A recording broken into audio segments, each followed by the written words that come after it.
really getting into the new year in a good way because the dust has settled on what's gone before with Christmas and New Year. We're all back to work and things are starting to warm up for the 2012 year. And at this point in time, you might be saying, well, those New Year's resolutions I made back at the end of December, the beginning of January, did they hold true? Well, we're going to talk about goal setting today, not just making an airy-fairy resolution. Gavin Martin, who's the founder and managing director of Cornerstone Wealth, joins us once again. Hi, Gavin. Welcome back to 2020. Yeah, great to be with you, Neil. Looking forward to this goal-setting session. Yes. Well, goal setting for some people is fun. Others are challenged by it. But when it comes to airy-fairy ideas, like what we're talking about, those, just a little more than 6 weeks ago when we were all setting some New Year's resolutions, they sort of sometimes are set up to fail, aren't they? Yeah, the gym memberships at this time of year go through the roof, as in people sign up for their New Year's resolution, get fit, and then by the end of the month, they've just about expired and...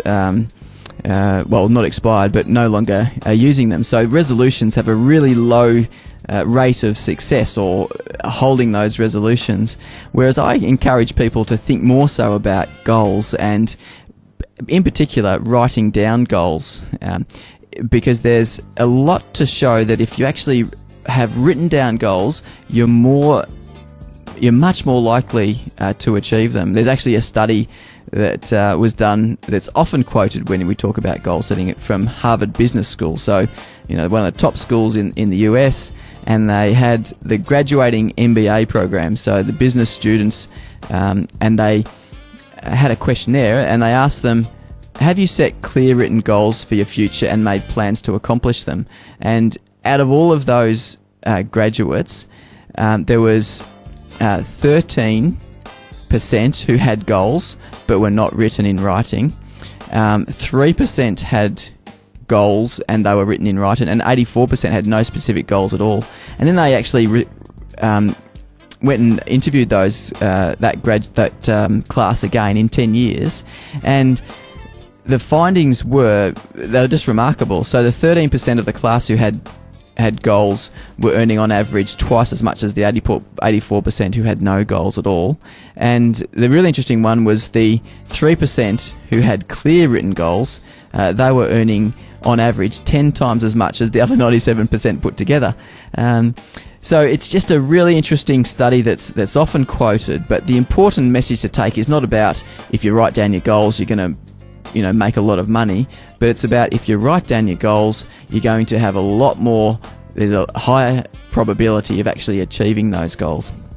I guess it's about setting direction, isn't it? Because if you're not heading somewhere, then you're really heading nowhere, and the goals actually set a direction for us. And I guess what has to happen there is not just the writing down of some goals, but the reviewing of those at a periodic occurrence. Yeah, having those goals visible is what I plan to do this year. We wrote goals this time last year, and we only reviewed them a couple of times throughout the year. So this year I'm planning to have those a lot more visible and to review them potentially every couple of months rather than every 4 months or so. So yeah, actually reviewing them is an important part of the process as well. And of course that's going to be... Sorry, you go. I was just going to say that reviewing them and paying attention to them is important. There was, and talking about studies today, but there's this Hawthorne effect that is a behavioural science study where there was a manufacturing business, and they wanted to see whether they could improve the productivity of the workers on the manufacturing line, and so they changed the lighting and made it brighter, and they noticed that the actual productivity improved. And I thought, it must be the improved lighting. That must be the thing. And then someone said, well, what about if we make it worse, as in less lighting than previous? And so they decided, this next week we'll make the lighting worse, or make it worse than it was originally.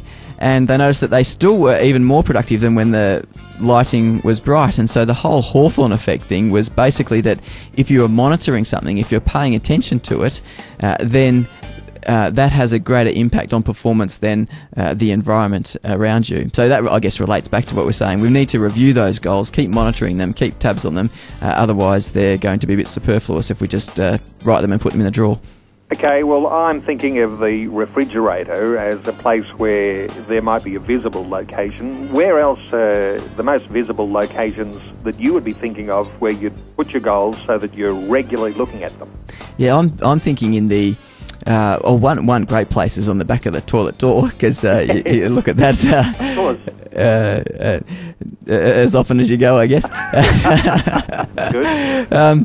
But I guess the other thing is to put more basis around it, is to list for every goal that you've got, list as many reasons as possible why that's an important goal. This is one thing from Lisa McGuinness-Smith. She's actually championed this idea for a long time, where you not only have the goal, but you list 50 reasons for wanting to achieve that goal. And then when the motivation gets low about achieving that or focusing on that goal, then you're actually got these 50 reasons to actually not let go of the goal and to actually continue to work towards it. Yeah. I think it might be difficult coming up with 50 reasons for every goal. Yeah, it might be. It's not impossible. Exactly, one for each week. So each week you've got to have a different goal, or a different reason for achieving that goal. But, right.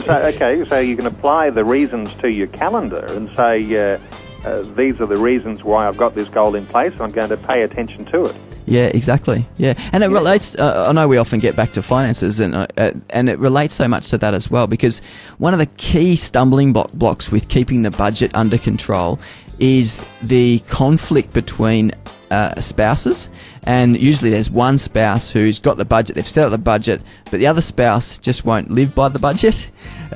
So if you've actually, and the key to helping that scenario, or to getting over that scenario, is that if you both get together and agree on some goals, you've put those goals together and you agree on that's your priority for the year, then you've at least got the same motivation. You've listed the reasons why you want to achieve that.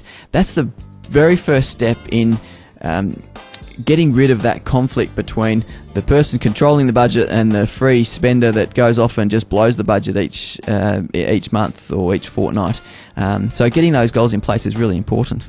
That, I guess, is where complementary personalities, talking about maybe a marriage relationship where a husband and a wife might be setting their goals together, are going to complement one another, going to bring their best out in one another, and then hold one another accountable to the goals that you've set too. Yeah, exactly. Yep. But more than that, even the inspiration that comes when you've set goals together, it gives substance to your relationship. It does. Yeah, it builds you closer together. I've written that triangle a number of times, where at the base of the triangle, it's the corner of the base of the triangle, there's the husband and the wife, and at the top of the base there's the goal, and as you're working towards those goals and achieving those goals, it brings you closer together. So it kind of moving up the sides of the triangle, getting closer to the goals and getting closer to each other as well. I guess, Gavin, when you start to do goal setting, you probably start simple. Start it nice and easy, and then if it's going to get more sophisticated, it's going to get that over time as you see your goals starting to work for you. Yeah, exactly. I guess there are some key things about when you write down your goals. The key thing is to make them specific, make them measurable, and make them achievable as well. And once you've written down the goal, so one goal might be, for example, that I want to go to France on a trip overseas, and it's going to cost $10,000. And so rather than just say, I want to save some money to go to France as your goal, the goal should be, by July of 2013, I want to have saved $10,000 to be able to take this trip to France, and take that trip. And then you can use that goal, and you can then change it into the present tense, and then you can actually write down the goal in terms of it's July 2013. I'm in France, having a cup of coffee in a French patisserie, and I've have this fully paid for trip and $5,000 spending money still there to use. And so that's putting, I guess, a lot more detail around the goal. You've put your specific date, you've said how much it's going to cost, and you've almost felt what it's like. It might not be France, it might be a mission trip to Africa, but I guess putting as much detail, timeframes, amount, and what it's going to feel like when you achieve those goals. I guess you can frame your whole life around those goals too. Typically, when we talk, we're talking finances, and financial goal setting obviously is part of that. What you're saying is it's a lot broader than that. I guess you can include your own spiritual life, your Christian goals for you and your spouse and your family, as well as careers and your home and the way that you give and are generous to others. All that's part of those goals, isn't it? Yeah, and that is crucial, because you just don't want to have one area of your life and you've got goals for that, and the rest of your life actually falls apart. You might achieve that one thing and to the detriment of all others.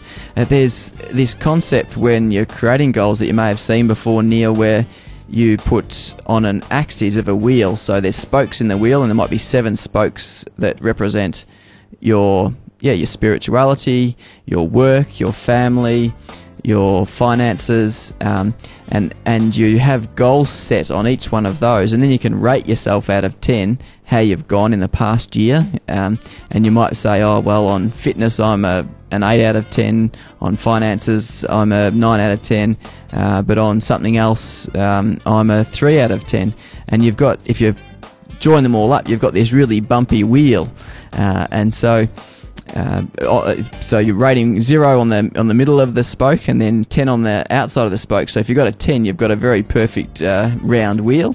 But if you've got a 3 on one spoke and a 7 on another spoke, then it ends up being a really bumpy wheel. And the whole idea is to get your wheel as big as possible and as round as possible, representing that you're achieving as the maximum you possibly can in life, and you're doing it in all areas of life. You're not just focusing on one area to the detriment of others. Well, what a great way to assess whether you're achieving your goals. I'm going to remember that. It's a 7-spoke wheel. Just draw that with a rating, 1 to 10, and you'll be able to just do a quick assessment on where you think your goals are being achieved. And what a great way to assess those goals. Gavin Martin is the founder and managing director of Cornerstone Wealth. His offices in Melbourne and in Sydney, and we talk to Gavin regularly about issues typically to do with finance. And Gavin, it's always a pleasure. There'll be a link to your website from our 2020 website, which is at vision.org.au. Gavin, it's a pleasure. Thanks for being with us today on 2020. Yeah, thanks, Neil. Happy goal setting.